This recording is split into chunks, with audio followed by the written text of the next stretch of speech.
नमो विष्णुपादाय कृष्णप्रेष्ठाय भूतले श्रीमते भक्तिवेदांत स्वामिन इति नामिने नमस्ते सारस्वते देवे गौरवाणी प्रचारिणे निर्विशेषा शून्यवादी पाश्चात्य देश तारिणे जय श्री कृष्ण चैतन्य प्रभु नित्यानंद श्री अद्वैत गदाधर श्रीवासादि गौर भक्त वृंदा हरे Krishna Krishna Krishna Hare Hare Hare Ram Ram Ram Hare Hare.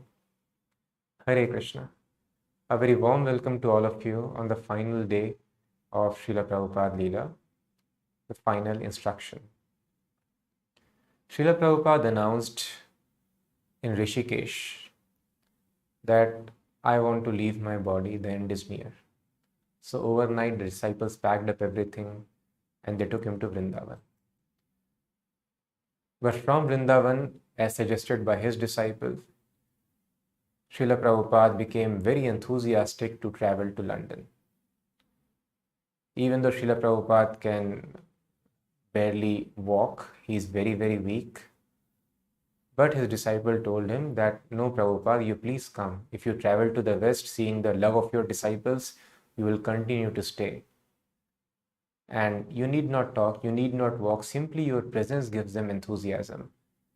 And thus it gives you also great delight. We have our own farm and our own food, and your health will be very nice over there.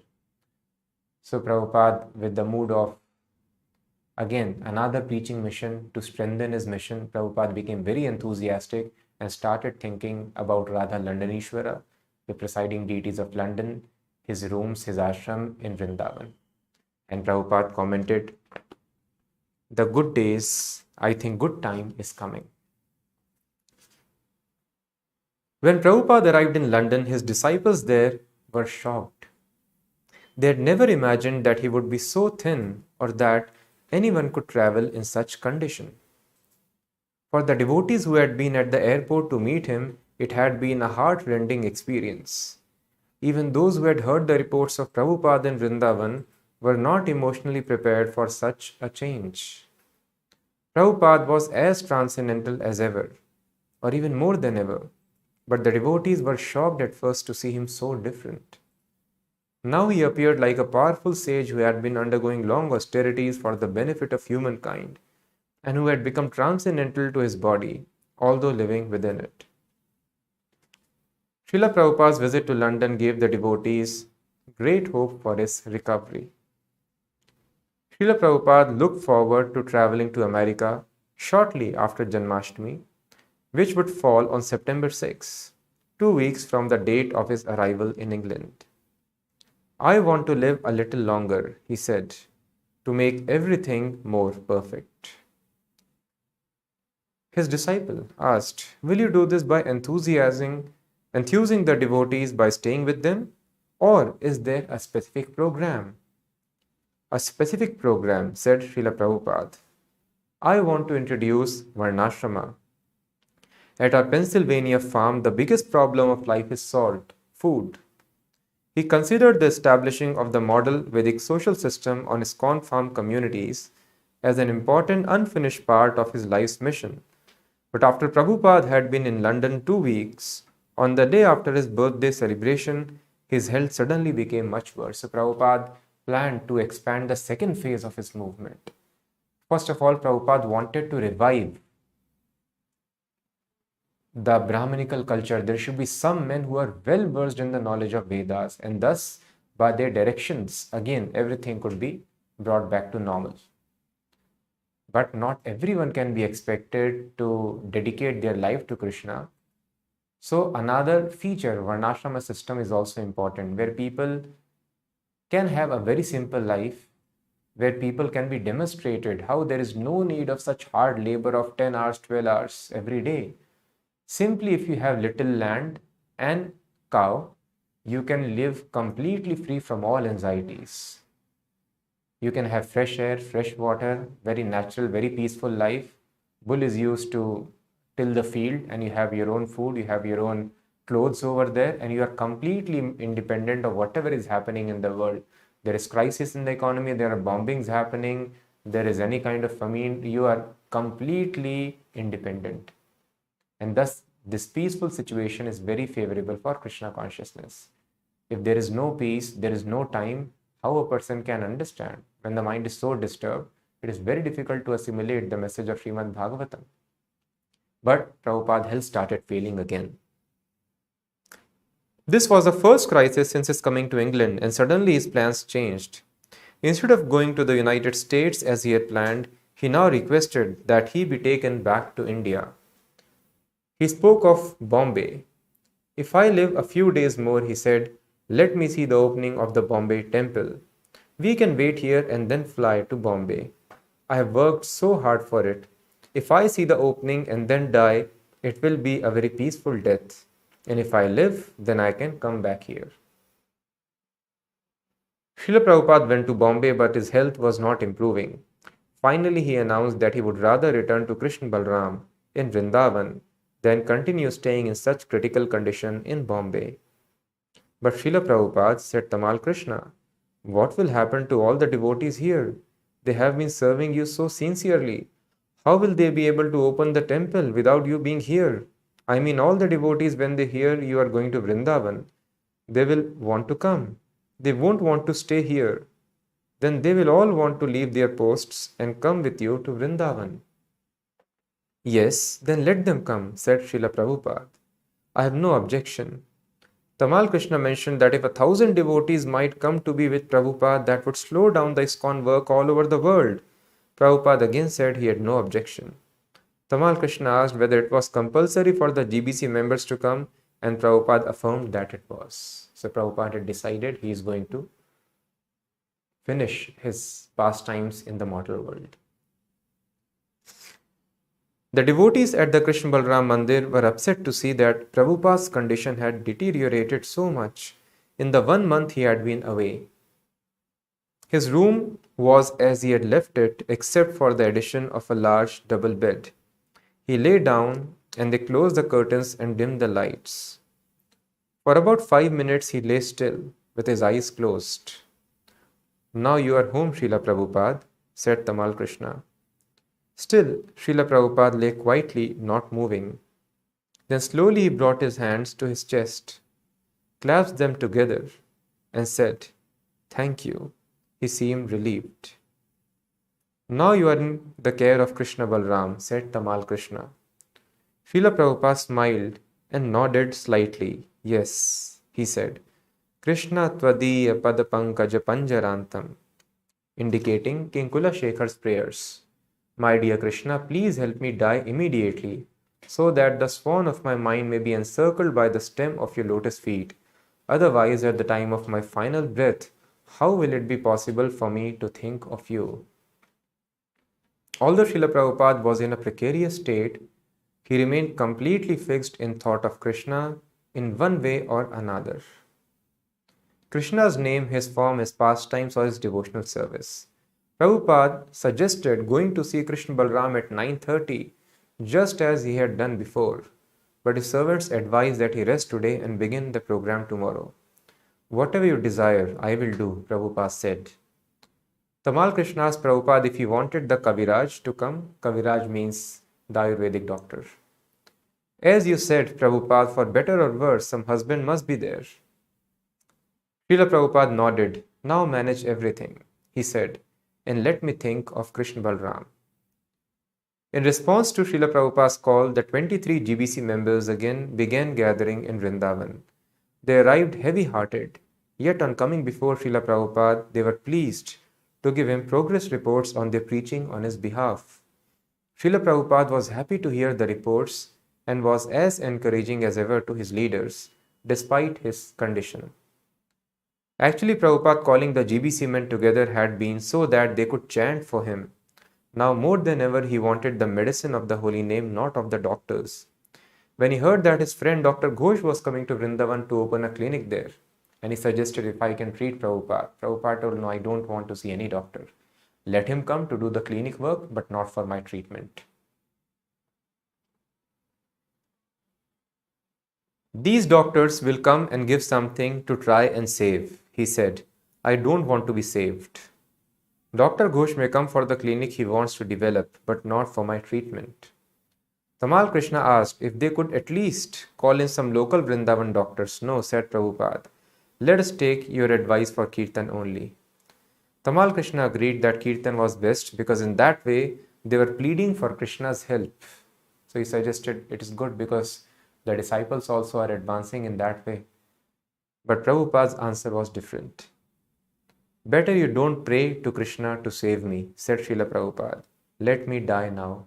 This first time Prabhupada had spoken. Before he always told that please save my spiritual master if you so desire, cure my spiritual master if you so desire. But now Prabhupada told, better you don't pray to Krishna to save me. Let me die now. When Harikesh had received the call to come immediately to Vrindavan, he had been told to expect the worst. Immediately he had contacted his printer, who was in the process of completing several books, and told him that he must have advance copies by the next day. So by the time he got on the plane for India, he had newly printed volumes of the second canto of Srimad Bhagavatam in German, the Krishna trilogy in German, and a Yugoslavian Sri Ishopanishad. Harikesh went in and showed Prabhupada the 7 new books. Immediately, Prabhupada took the first volume of the Krishna trilogy and held it up, looking at the cover painting of Radha and Krishna. Prabhupada began crying and reached out, trying to stroke Harikesha's head. Harikesh reached out and held Srila Prabhupada's hand, thinking himself unworthy of being patted. He was rotting here, typewriting, said Srila Prabhupada, referring to when Harikesh had been his secretary, just before going to preach in Europe. I said, you go. I had 10 servants. You thought that I was degrading you by sending you away. No, now you understand? Yes, I understand, said Harikesh, sobbing. Here is an intelligent boy, I thought, said Srila Prabhupada. Why should he rot here, typewriting? Prabhupada looked at each book. Printing and everything first class, he said. He asked, how many had been printed? And Harikesh replied, 120,000 Krishna trilogies, 60,000 Srimad Bhagavatam second cantos, and 10,000 Ishopanishads. Can you distribute that Ishopanishad? Prabhupada asked. Because Ishopanishad was meant for Yugoslavia and other such Eastern European countries where it was very, very risky to distribute the books. But at his personal risk, he was distributing. So Prabhupada asked, will you be able to distribute it? Harikesh assured Prabhupada that they could definitely distribute the book in Yugoslavia. Then print more, said Prabhupada. They continued discussing book production. Books were indeed Srila Prabhupada's life and soul. From Harikesh entering with these new books, Prabhupada had felt a profound ecstasy that he had spread to Harikesh and all the devotees present. Everyone was keenly aware that what they were experiencing was transcendental, a special reciprocation with Srila Prabhupada, and as long as they were sincere, it would not die. So devotees could immediately experience another ecstasy. So how important the books were to Prabhupada, even in his final stages. Prabhupada was coming in ecstasy hearing of the publication and distribution of his new books. And that ecstasy would spread to everybody. And everybody in the room, they realized this presence of ecstasy. And they understood this is how Prabhupada is reciprocating. So thus the spiritual happiness is a factual phenomena. Just like any happiness of eating something nice, hearing some nice music, or watching some beautiful form. In a similar fashion, spiritual happiness is real happiness. And thus, these realizations solidified strong faith of the devotees in the words of their spiritual master. Now you just have to become better, said Harikesh. More healthy. Healthy? Said Srila Prabhupada. I have nothing to do with this body. Srila Prabhupada was becoming more and more in favor of departing from the world. When Tamal Krishna remarked that Prabhupada was not drinking much, he replied that he had no inclination. Then Srila Prabhupada said they should consult Narayan Maharaj, a disciple of Prabhupada's sannyas guru, for details on how to conduct the ceremony for a departed Vaishnava. He also described where his samadhi should be located and asked that after his departure, a feast be served in all the main temples in Vrindavan, with ISKCON bearing the expense. On one level, everything seemed to go on as usual. The October weather was very pleasant.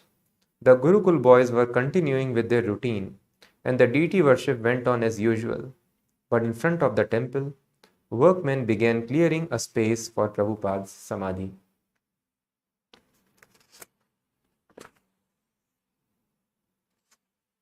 As part of his instruction and example, Srila Prabhupada knew he would have to show people just how to die.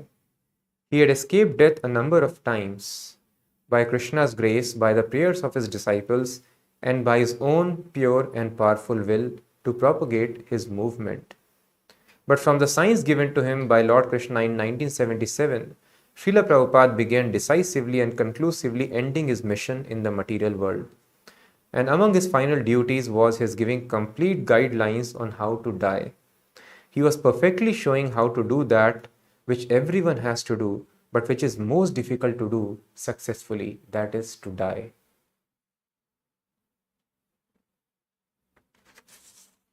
Srila Prabhupada had deferred the lessons in dying in favor of giving his disciples an unparalleled opportunity to serve him in pure and simple love. So although Prabhupada had decided to impart this final instruction, so the pure devotees are completely transcendental. Arche Vishnu Shiladhir Guru Shundar Matir, as we will see. So spiritual master should never be considered a human being or a man. When a disciple, he brought an article in the praise of Srila Prabhupada, and the article stated, "This great man changed the world." Prabhupada chastised him. Spiritual master should not be called a man. So spiritual master is a Vaikuntha personality belonging to spiritual world. But he behaves like a man, a human being of this planet, so that he can teach others by example. They usually don't show any mystic powers. They behave as an ordinary person and teaching the others, all the other mortal beings like us, how you have to tolerate the onslaught. There could be physical anxiety, diseases, heart attacks, or financial troubles, or any other difficulty. But how you have to push forward the preaching mission and tolerate all the difficulties. And now he was giving the most important lesson which we all have to undergo, how to successfully die, absorbing ourselves in the thoughts of Krishna. That is a conclusion of all spiritual life that we follow. But the disciples of Srila Prabhupada requested him to please stay, and Srila Prabhupada deferred his final instruction. And he allowed this not only for a few, but whosoever came to Vrindavan, an unparalleled opportunity to serve him in pure and simple love. Another very important duty, Srila Prabhupada, as he would later confide in that, it is my duty to make you all more and more attached to me. When George Harrison once sent bouquet of flowers and many fruits, and it was either the appearance day or disappearance day of Bhakti Siddhanta Maharaj, the spiritual master of Srila Prabhupada. Prabhupada became very happy and appreciated his sentiment. And he told, if a person can develop love for the spiritual master, then very quickly he can develop love for Krishna. And who can develop love for spiritual master? Spiritual master only has to train. This spiritual technique, all the spiritual technique disciples learn from the spiritual master. So it is another very important duty of spiritual master to make the disciples more and more attached to him. Because unless one attaches himself to spiritual master, Shri Guru Charane Rati Aise Uttama Gati Je Prasade Pure Sarva Asha. Attachment to his lotus feet is the perfection that fulfills all desires. We have desires, we want to become pure devotee. We have a desire, we want to relish the chanting of holy name, like Rup Goswami is desiring. When will I have, this one tongue is not sufficient, these ears are not sufficient. When will I have millions of tongues and ears? Then I will be able to relish the chanting of Hare Krishna Mahamantra. So when will I be able to relish Hare Krishna Mahamantra? When will I be able to see Krishna face to face? We have all such spiritual desires. And how such desires are fulfilled? All such desires are fulfilled by Sri Guru Charane Rati. Attachment to his lotus feet is the perfection that fulfills all desires. So the spiritual master also has to teach the disciples how to become attached to spiritual master. And this attachment is not sentimental like the attachments of this material world. A disciple has to become very, very sincere in rendering service to the spiritual master, work very hard, do sacrifices, and thus such attachment is awakened. So Srila Prabhupada deferred giving his final instruction so that the disciples can develop attachment to him by serving in his final days. So when the spiritual master is taken care in the final days, this is a very great opportunity. And it is told that Ishwar Puri, the spiritual master of Lord Chaitanya is Krishna himself. And what would be the position of spiritual master of God himself? God has accepted somebody as spiritual master. So how Ishwar Puri was able to attain such a position? It is told by sincere service to Madhavendra Puri, his spiritual master, when he was concluding his pastimes like Srila Prabhupada is doing here. And another disciple, he lost his spiritual life. Ramchandra Puri became impersonalist because he offended spiritual master in his final days. So similarly, Prabhupada recommends that sometimes disciple who is personally serving spiritual master's body may become familiar. So there is a great danger. They may take spiritual master as an ordinary person, but he is never an ordinary person. Spiritual master is never under the laws of nature. Padma Purana says, Guru Shu Narmati Naraki Saha. If you consider spiritual master under the control of material nature, Narmati, like an ordinary human being, that is hellish intelligence. No. If spiritual master does everything on his own, he can fly in there, he can do everything, no disease can harm him, how the disciples would be able to render any service? How disciples would be able to develop anxiety for the spiritual master? This is how Krishna comes and stands in one place as a deity in the altar. No, if you don't open my darshan, I cannot come and give darshans. If you do not feed me, I will stay here. I cannot come and eat. So thus he keeps on standing in one place so that devotees can learn how to take anxiety and thus increase attachment for Krishna. So just like Krishna behaves as stone standing in the altar of the temple, similarly, spiritual master behaves like an ordinary person so that disciples get a chance to serve him. Otherwise, everything is being done by the spiritual potency of the spiritual master only. So thus, Srila Prabhupada wanted to promote disciples on the level of very strong attachment towards him. Thus, he deferred giving the final instruction. Many came and all were allowed to enter Srila Prabhupada's room. Earlier it was restricted, but now everybody was open to meet Prabhupada. Massage his body and sit with him as long as they liked, day and night, chanting the holy name for his pleasure. Srila Prabhupada also recommended his translating, and this was done openly. Earlier Prabhupada would do it alone, nobody was allowed, but now everybody could be around when he was translating. Whereas previously he had always worked in solitude, he now encouraged all devotees to come as he lay in bed dictating his Bhakti Vedanta purports. So you see the logics given by Prabhupada in his books, they are so striking. And I met one of the very senior scientists of our country, and he visited our temple in Bangalore many years ago. And when he got the book Life Comes from Life, so Prabhupada launches very scathing comments on the scientists, how they are cheating people. So when he read that book, he admitted, difficult to digest. He used very strong words. But when I read those statements, everything was making so much sense. How we are committing a great blunder. So Prabhupada books are so logical, so profound. So if we have to write any literature like that, we have to be in best of health and in the peak of consciousness. Great clarity and calmness of mind is required. But Prabhupada is dictating the same purports, having same clarity of logic, but in a state which is very, very painful. This indicated the transcendental nature of Srila Prabhupada.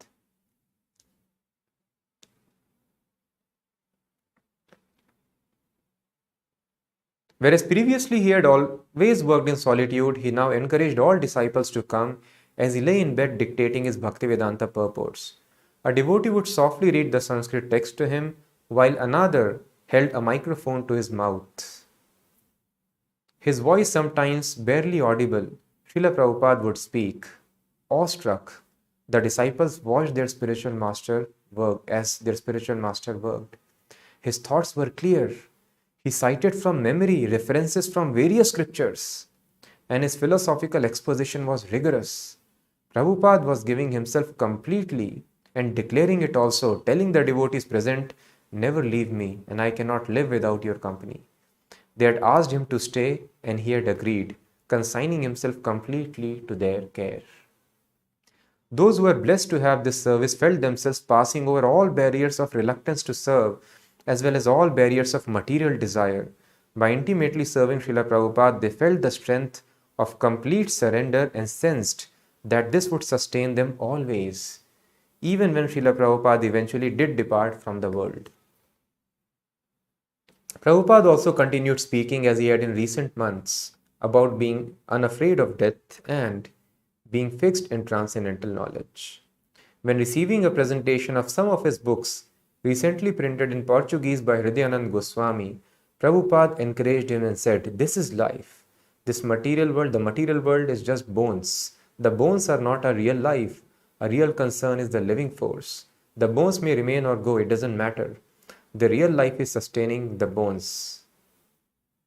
There is even a history that there was a rishi who had only bones. So there is a science by which you can sustain life by only bones. Hiranyakashipu did it. "You are also doing it, Srila Prabhupada," Tamal Krishna said. "So, take care of the bones as long as possible," said Prabhupada. "But the real life is here, always remember that. The material world means we are simply all protecting bones and flesh together, but they have no knowledge of what they are." And when Atreya Rishi visited Srila Prabhupada and asked that he visit Tehran, Prabhupada said he was ready to go, but now you have to take a bundle of bones. These were, of course, the same themes that Prabhupada has always taught, the same themes that were in his books, but the lessons were more poignant and striking when Prabhupada applied them to his own situation.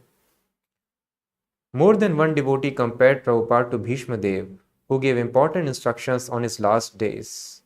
As Bhishma felt no pain and delivered learned and loving discourses even from his bed of arrows, and as Bhishma determined by his own free will the time of his departure from the world, so Srila Prabhupada spent his last days oblivious to his physical condition, defying death, and instructing his spiritually innocent sons. So just like Bhishma is lying on the bed of arrows, but he's not feeling the pain and is giving most important lessons. Similarly, Kaviraj told that it is difficult to imagine how Prabhupada is living in this condition. There is no flesh in his body, only bones against the nerves. And it is extremely painful situation, he told, when nerves are just directly resting on the bones. And how Prabhupada is maintaining his calm, it is impossible to comprehend. So it was as painful as lying on the bed of arrows. But just like Bhishma is imparting instructions completely undisturbed, he has choice to leave at his own will. Similarly, Prabhupada displayed this. Without eating, without drinking anything, Prabhupada continued to live and imparting the most important instructions, maintaining perfect memory, perfect eloquence, and very sound logic. Prabhupada had accepted their affection when they had cried for him to stay with them, and now they wanted to express that affection in the only way they understood, a world with Srila Prabhupada living and talking with them, laughing or reprimanding them as he liked. They wanted him to eat and drink and become physically strong again. But again Srila Prabhupada seemed to change, and he began refusing food and drink. He had postponed his passing away to exchange lovingly with his disciples. And yet at the same time, by refusing to eat or drink, he was showing his preference for passing away. He admitted when pressed that it was an impossible course of action to live without food or drink, nor did he expect or want miracles. If he was to get better, it would be by taking nourishment, but for reasons of his own he would not eat. He said recovery was material and that he did not want it. He kept closely in tune with the will of Krishna, allowing the holy name to sustain him. The doctors who came were often puzzled, but those who were Vaishnavas understood and respected his prerogative. Prabhupada's servants made anxiety-filled attempts to induce Prabhupada to take regular treatment, but Prabhupada preferred to take only Kirtan and Bhagavatam, while at the same time sustaining a willingness to live. He empathized with his disciples' anxiety and patiently explained the puzzling situation they were in. He wanted their care and he allowed them to try to treat him, knowing that it was bringing them more and more into a surrender of love. But gradually it became more clear that Krishna's will was indicating Prabhupada's departure. Srila Prabhupada, Bhavanand coaxed, always working on the assumption that Prabhupada could stay if he wanted. Your presence on this planet is the only thing that is keeping the onslaught of the Kali Yuga from really taking effect. We have no idea even what will happen if you leave. It is not in my hands, said Srila Prabhupada, with perfect clarity of consciousness. Krishna, Balaram, he spoke two words. Srila Prabhupada always spoke clearly, logically, and with complete devotion to Krishna. Up until the last, he dealt with practical matters, forming a Bhaktivedanta Swami Charity Trust for reconstructing ancient temples in Bengal and arranging final details regarding ISKCON properties and monies. Through all dealings, he stayed always alert, and he absorbed himself in Kirtan and Bhagavatam. But it became obvious to his disciples that despite his promise, he was again moving inevitably towards giving the final lesson. He was teaching that love was beyond death, and a disciple's love could call the spiritual master back to the world to stay, and that a pure devotee has the ability to stay in the world beyond his allotted time. Meanwhile, however, he was progressing steadily to the final point. The devotees did not feel angry with him or cheated that he was doing so. He had told them that he had free will given by Krishna, and they also by their free will had asked him to stay and he had agreed, but they knew he was not obliged. If despite their prayers Lord Krishna was telling Srila Prabhupada that he should come back home, back to Godhead, what could they do but accept? If Srila Prabhupada was accepting, then they would accept also. Nothing, however, could change the fact of their surrendered love. It had now become a solid pact that could not be vanquished by any material changes. They had passed the test of eternal loving service, and that could not be taken away by death. Up until then, there were interludes of sweetness as well as displays of Prabhupada's indomitable mood of fighting for Krishna. One day, Prabhupada's sister Pishima arrived unexpectedly, and Prabhupada asked her to cook khichdi. At that time, Kirtanananda was trying to put Prabhupada on the road to recovery by gradually increasing his liquids, and Kirtanananda and other devotees opposed the idea of his suddenly eating solid foods, but Srila Prabhupada insisted. It doesn't matter what she cooks, does good to me or bad, said Srila Prabhupada. She is a Vaishnavi, it will be good for me. He then began speaking in an extremely humble way. Now this is another phase of Srila Prabhupada. Probably I became a little puffed up because of my opulence and success, he said. Now God has shattered that pride. If you don't have your body, what is there to be puffed up about? Bhakti Charu protested, Srila Prabhupada, whatever you have done for Krishna. That may be, but in this world, unknowingly you commit offenses. When Pishima heard this, she exclaimed, No, he never committed any offense. You cannot ever commit offenses, said Bhakti Charu. You are God's very dear one. How can you commit offenses? I am little temperamental, said Srila Prabhupada. I used to use words like rascal and so on. I never compromised. They used to call it a club in one hand and a Bhagavatam in the other. That is how I preach. Anyway, make arrangements for my sister.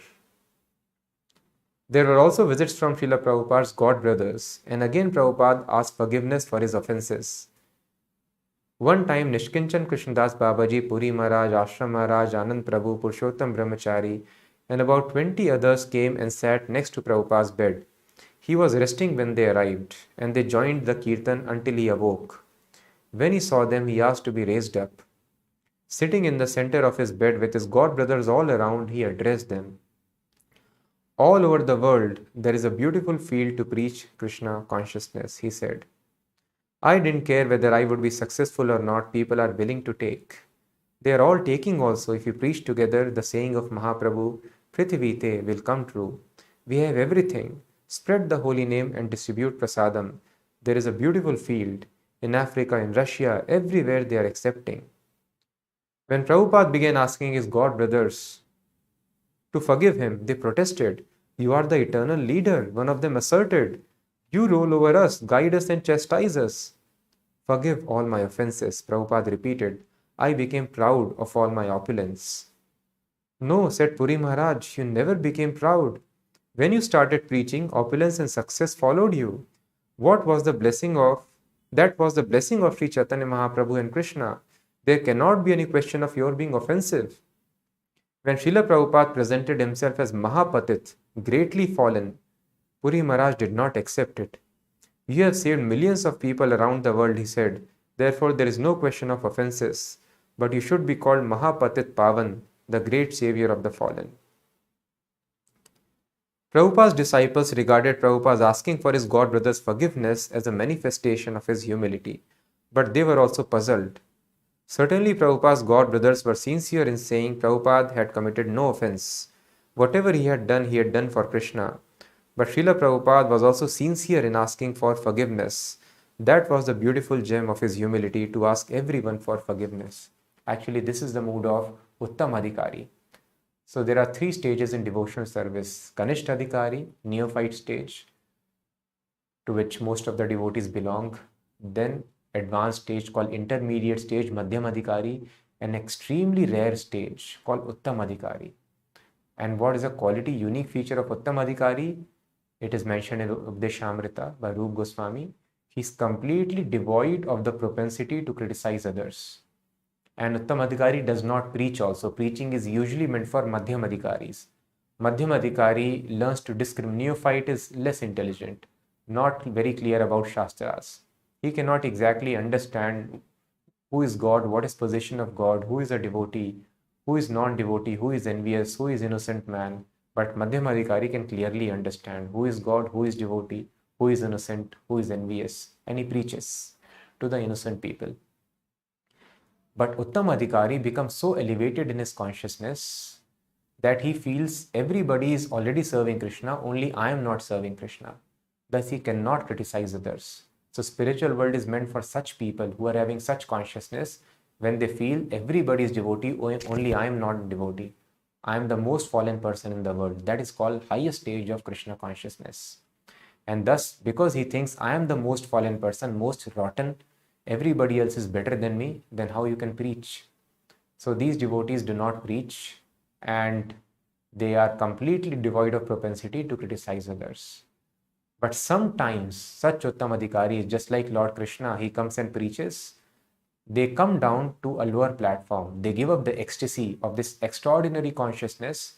Actually, ecstasy is not in thinking that I am boss, I have become ruler of the world. That does not give ecstasy, but gives anxiety. The real ecstasy, spiritual ecstasy, is felt by a person who is most humble. Pranadapi sunichena taroriva sahishnuna amanina manadena.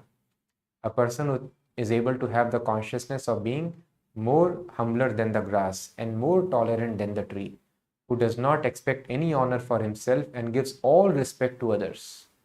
Only such a person can relish the chanting of holy name. So we wonder when we can relish the holy name. Holy name can be relished only by a person who is extremely humble. So now none of us are humble because we are not surrendering to Krishna. Krishna is telling Saradharman Parityajya Mam Ekam Sharanam Raja, surrender unto me. Give up all other false engagements which for your temporary enjoyment you have created in this material world. But we don't surrender to Krishna. So we are not humble. We are telling, no Krishna, I will make plans for my life. Because we are worried. I want to be respected from others. If I lose my salary, if I lose my position in society, what others will speak of me? We cannot tolerate being disrespected in society. But when a person has this consciousness, he does not want any honor in the society, but he wants to give all honor to others. This is called humility. Then he can completely surrender to Krishna, become obedient to Krishna. Humbler than the grass, tolerant than the tree. Such a person can relish the chanting of holy names of Krishna. So such a devotee does not preach anybody, and he always begs forgiveness. And thus, this is how Srila Prabhupada is expressing here. He's telling, I became proud. He always thinks that I have all the bad qualities. I became proud. I got success, opulence, and wealth. So I was criticizing everybody as a Madhyamadikari, as on the platform of preacher. Unless you tell this thing is bad, this thing is good, how you can preach and save your disciples from the things which are bad? So an Uttamadikari leaves this ecstasy and comes to the platform of Madhyamadikari, just like a grown-up man can speak in a broken voice to relate with the children. But that man's voice is not broken, but he's talking like that. In a similar fashion, Uttamadikari behaves like a Madhyamadikari, but he has not become Madhyamadikari. But now Prabhupada, because there is no need of preaching, there is no need of chastising others as spiritual master, one must chastise the students so that they are on the right track, they are disciplined. But now there was no need. So Prabhupada was not chastising disciples at all. Prabhupada was not criticizing anybody, but Prabhupada was begging forgiveness whichever person he could meet, thus displaying the extraordinary, his real position of Uttamadikari. For the purpose of preaching, displaying this gem had not always been the most effective way to spread the merciful teachings of Lord Krishna in every town and village, but now it could be displayed. In London and now in Vrindavan, Prabhupada was showing his disciples extra affection and gratitude without the reprimands usually necessary in training disciples. This attitude of complete humility was a symptom of the highest stage of devotional life.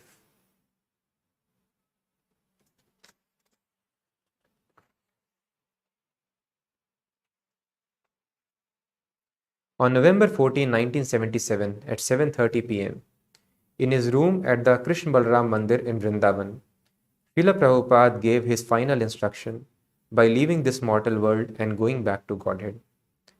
His departure was exemplary because his whole life was exemplary. His departure marked the completion of a lifetime of pure devotional service to Krishna. A few days before the end, Srila Prabhupada had said he was instructing as far as he could, and his secretary had added, "You are the inspiration." Yes, Srila Prabhupada had replied, "That I shall do until the last breathing." Prabhupada's last breathing was glorious, not because of any last-minute mystical demonstration, but because Srila Prabhupada remained in perfect Krishna consciousness. Like grandfather Bhishma Dev, he remained completely collected and noble and grave, teaching until the end.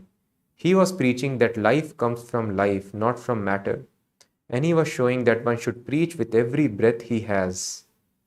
The many devotees who crowded the large room bore witness that up to the very end, Prabhupada remained exactly the same. There was nothing suddenly incongruous with what he had previously shown and taught them. At the time of his departure, therefore, he was teaching how to die by always depending on Krishna. Prabhupada's passing away was peaceful. During the evening of November 14, the Kaviraj asked him, "Is there anything you want?" And Prabhupada replied faintly, "Kuch ichha nahi." I have no desire. His passing away was in the perfect situation, in Vrindavan with devotees. A few months previously, a young girl, the daughter of one of Prabhupada's disciples, had passed away in Vrindavan. And when Srila Prabhupada had been asked if she went back to Godhead to personally associate with Krishna, he had said, "Yes, anyone who leaves his body in Vrindavan is liberated." Of course, Vrindavan also means the state of pure consciousness. As Advaita Acharya had said of Lord Chaitanya, wherever you are is Vrindavan. And this was also true of Srila Prabhupada. Had Srila Prabhupada passed away in London, New York, or Moscow, therefore his destination would have been the same. Death means the soul cannot stand to live in the body anymore. Whatever the material cause may be, the situation has become unbearable for the soul. Then only soul leaves the body, when the situation becomes unbearable. And leaving the body causes great distress. The Shastras therefore advise us to get free from the cycle of repeated birth and death. Meeting an inauspicious death and being dragged down to a lower birth is the most fearful thing for the living being. So fearful it is that we may try to ignore death altogether. Death is painful because the eternal spirit soul is placed in a most unnatural situation. Although he is eternal and should not have to die, he is forced to die because of his connection with the material body. At death, the eternal soul is forced to leave the body for a destination he knows not. Thus, he is full of fear and suffering. The pain and fear is usually overwhelming. and one thinks of only material attachments or bodily pain. Therefore, King Kulashekar prayed, and Prabhupada often quoted, "Please let me pass away not in some prolonged contemplation of my bodily death, but just while I am chanting Hare Krishna. If I can meditate on you and then pass from this body, that will be perfection." Over the last months of his life in this world, Srila Prabhupada taught how it is possible to meet death step by step in Krishna consciousness. In his last days, he told one of his sannyasis, "Don't think this isn't going to happen to you." So Prabhupada wanted to indicate, you are seeing my situation. Do not think this is not going to happen to you. It will happen to all of us. So we have to lead a life in perfect Krishna consciousness, become pure devotee as soon as possible to lead a perfect death also. Prabhupada came into this world on Krishna's request to teach us how to live a pure life of Krishna consciousness, and that includes how to finally pass away from this world to attain eternal life. Prabhupada underwent death in a way that was perfect and glorious, and at the same time in a way which we can all follow. When we have to go, we can cling to the memory of how a great soul left his body, always thinking of Krishna, surrounding himself with the medicine of chanting Hare Krishna, always desiring to hear about Krishna and practicing detachment from the misery of material condition. This last lesson was one of the most wonderful and important instructions Srila Prabhupada gave us. He taught by his life, by his books, and at the end by his dying. Education in how to die is meant specially for the human being. An animal dies and a human being also dies. But a human being is supposed to understand the process of going back to the spiritual world at the time of death, remaining always fixed and undisturbed in Krishna consciousness. Srila Prabhupada expertly taught the process. His passing away, therefore, was a perfect lesson and one that can be faithfully followed. While there was nothing lamentable for Srila Prabhupada in his departing from the world and going back to Godhead, it was certainly lamentable for his followers and for the people of the whole world who became bereft of the presence of their greatest well-wisher and benefactor. Srila Prabhupada had written in a Srimad Bhagavatam purport, "When the mortal body of the spiritual master expires, the disciple should cry exactly like the queen cries when the king leaves his body." At the departure of his own spiritual master, Srila Prabhupada had written, "On that day, O my master, I made a cry of grief. I was not able to tolerate the absence of you, my Guru." And so, on November 14, 1977, as the powerful news spread around the world, those who knew and loved Srila Prabhupada were gripped by a fearful, unrestricted grief. They saw everything around them in the overwhelming atmosphere of separation from Srila Prabhupada. They turned for solace to Srila Prabhupada's books. So that Srila Prabhupada mentioned in his books. However, the disciples and the spiritual master are never separated, because the spiritual master always keeps company with the disciple as long as the disciple follows the instructions of the spiritual master. This is called the association of Vani. Physical presence is called Vapu. As long as the spiritual master is physically present, the disciple should serve the physical body of the spiritual master. And when the spiritual master is no longer physically existing, the disciple should serve the instructions of the spiritual master. So for the spiritually perfect personalities, like Lord Krishna, they are on the absolute platform. They are always present on the absolute plane. And thus the disciple who realizes such absolute nature can learn the art of associating with spiritual master in his another form of that of Vani. Vani means the instructions. So it is not that Srila Prabhupada is not present with us. He is present, but he is not present in the physical form that was manifest till November 14, 1977. But Srila Prabhupada is present. And Srila Prabhupada's passing away is lamentable, and the devotee must cry, disciple should cry, feeling the separation of the spiritual master on the disappearance day. But at the same time, on the spiritual platform, this is another boon for the disciples. Boon in the sense, the disciple, just like Lord Krishna, when he left Vrindavan, with a promise to come back, but Krishna never came back. So actually it was a favor to all the Brajavasis. So in spiritual life, there are various grades of mellows that a person experiences. It starts with Shantarasa, the mellow of neutrality, which the rivers, stones, trees of Vrindavan experience with Krishna. Then it grows till Madhurya Rasa, the topmost pleasure of spiritual life. And in Madhurya Rasa also, there are two kinds of rasas. And one is called Swakiya Rasa and Parkiya Rasa, the mellow of conjugal relationship in marriage and without marriage. Without marriage is more relishable. And in that also, there are two kinds of mellows.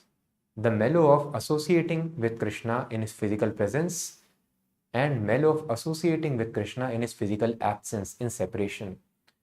And this mellow which a devotee experiences in separation from Krishna, this is called Vipralambha Bhav.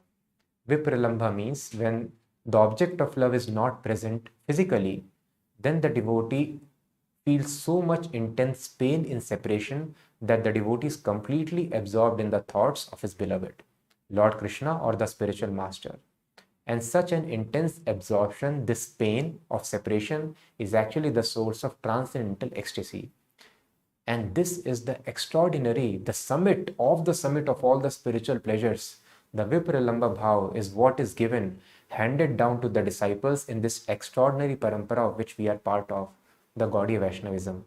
Lord Krishna came as Lord Chaitanya Mahaprabhu to pass on this highest form of spiritual ecstasy of worshipping Krishna in separation. So when Krishna did not come back to Vrijavasis, it was not a punishment. Rather, it was a greatest favor, because they were experiencing Krishna's presence always by feeling his physical absence. In a similar fashion, Srila Prabhupada also gave this mellow to all his disciples of serving him in his physical absence. And thus they were able to very strongly feel the presence of Prabhupada in serving him in separation. So this extraordinary mood can be relished now, and thus everybody can take advantage of Srila Prabhupada's association in his physical separation. But service of spiritual master is very important. Tad vidhi pranipaten pariprashnena sevaya. Without engaging in service of spiritual master, there is no advancement in spiritual life. So how spiritual master can be served now that his physical body is not there? As Prabhupada has mentioned in the Bhagavatam, when spiritual master is present, one can serve his physical body, and when he is no longer existing in his physical body, the disciple can serve Vani form of the spiritual master. And that is more important. So serving the instructions, very, very strictly following the instructions of the spiritual master, means association with the spiritual master. So spiritual master and the disciple are not separated.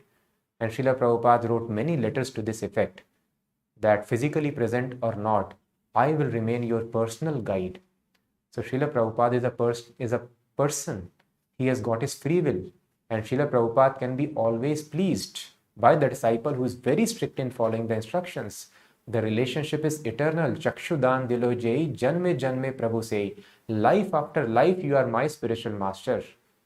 So whenever the disciple takes birth, either to finish his unfinished spiritual life, like it happened with Bilva Mangal Thakur, his spiritual master again spoke through the prostitute in the next life to make his spiritual life perfect. So life after life, spiritual master guides, or if the disciple takes birth again, to assist in preaching mission of the spiritual master in the material world. But spiritual master always remains the spiritual master of the disciple. This is eternal relationship, life after life. And spiritual master always keeps guiding personally the disciple, as he guided Bilva Mangal Thakur and numerous other devotees life after life. So physical absence is immaterial in that sense. But disciple should lament. By such lamentation, the disciple is able to experience the extraordinary mellows of the spiritual master, of relationship, of serving spiritual master in his physical absence. So we should try to follow his instructions very nicely. Prabhupada mentions spiritual master is not the body, spiritual master is a spiritual personality. And he may guide through material body, he may guide through Vani body, he may guide in any other form. He can guide through any materialist also. Spiritual master can choose any ways and means of guiding the disciple. So Prabhupada explains in one of the letters to the disciple, it is just like the principle of relay monitoring. So although an event is happening in one place through television by relay monitoring, the event can be witnessed in many places. So just like Lord Krishna can be present simultaneously in millions of places, similarly, spiritual master can also be present wherever a disciple wants the association of spiritual master. So as long as we follow strictly the instructions, we can avail the facility of associating with the spiritual master. So thus I request all of you, let us try to follow the instructions very, very strictly. We have to practice complete surrenderance to Krishna. One day we have to follow completely the instructions of spiritual master. So why to delay? So material world is very attractive for everybody, but unless we practice complete detachment from anything which attracts us to material enjoyment, we will not be liberated. The same attachments which tell us to postpone spiritual life, these attachments will only go strong as the time passes. Material attachments, addictions never become weak on their own. So one day we have to practice detachment if we have to go back to Godhead, place of eternal life. So let us without delay try to follow immediately and surrender completely to Srila Prabhupada and Krishna following their instructions. And as we can see, even in his final days, the thing which was giving delight to Prabhupada was publishing, distributing his books. That will save the world. So Prabhupada told, I will live from my books and you will utilize. So Prabhupada is living in his books. So I request all of you on this 125th appearance day of Srila Prabhupada, let us try to sincerely devote ourselves to distribute Srila Prabhupada books. Prabhupada's desire is every house should have complete Bhagavatam and Chaitanya Charitamrita with them. That will save the whole world. That will change the atmosphere of the entire world.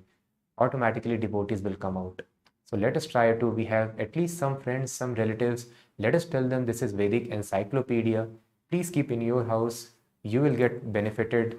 You can take for your parents. You can give to your children. And thus any sensible man would agree to take it.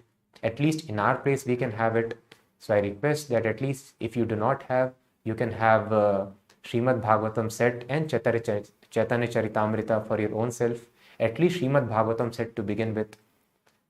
So now we have our website online store of books also ready by the name prabhupadstore.com.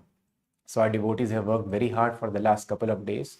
My gratitude to all of the devotees. And such hard work pleases Prabhupada like anything and Lord Krishna. And naturally we are able to remember Srila Prabhupada and Krishna within the heart. So Srila Prabhupada, prabhupadstore.com is the website. And as you go to the page, you can find we have books of many languages, all the languages. And if you scroll down, you can see the best-selling books, Srimad Bhagavatam, Chaitanya Charitamrita. Of course, we'll be posting the links you can find in the description also. So you can just click on the links of the description, Srimad Bhagavatam, Chaitanya Charitamrita, and please try to have it for your own self.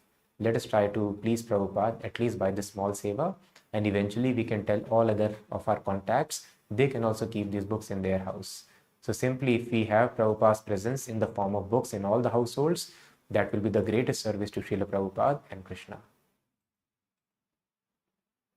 So that was the final pastime. I thank all of you for being in this journey, for remembering the pastimes of Srila Prabhupada. And these pastimes are very, very important to remember because as we discussed, when we develop attachment for Prabhupada, for spiritual master, then automatically very soon we develop attachment for Krishna. So please again, as we discuss always, please share your realizations in the comments box and try to like this video and also try to share it. This will help us to take this video to many, many more people. And now we have Janmashtami coming up, followed by Vyas Puja. So please try to follow these festivals nicely by fasting and chanting and hearing as much as possible throughout the day. And I request the devotees, even after Prabhupada's Lila, our association has not stopped. We will continue with our Bhagavad Gita classes, which happen every Wednesday and Saturday over Zoom.